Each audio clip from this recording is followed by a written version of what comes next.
Here is the pull-out tray. Press the button, release, and that is just after 2 hours of vacuuming. And there's a filter in there, and you have to change that, and I'll show you. And that is a closer look. I removed the little flap.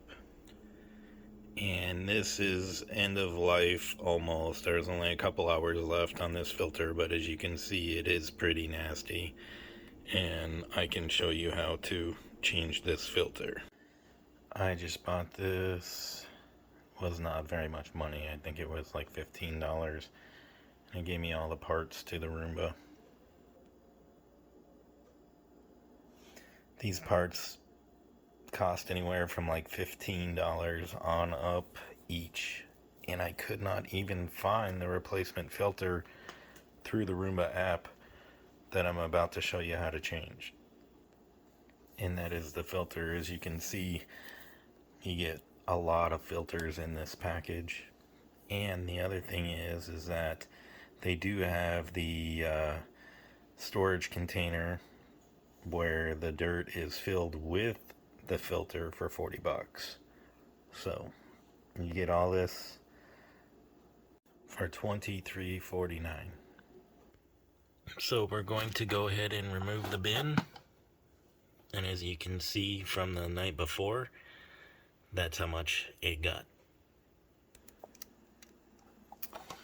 We're going to go ahead and open this little door and dump it.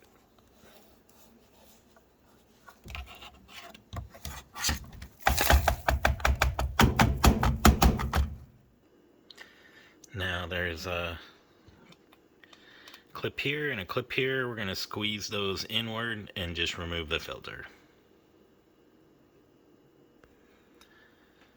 And this is very, very dirty, so I'm going to go ahead. I've already squeezed the clips, and I'm going to go ahead and dump them.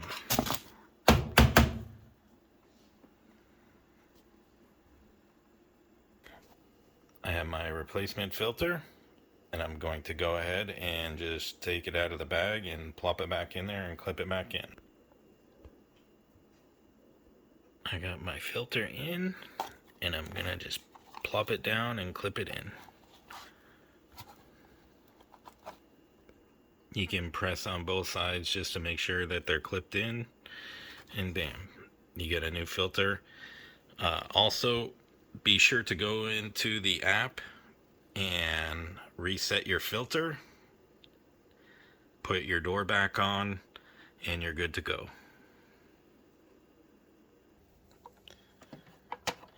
And there you go.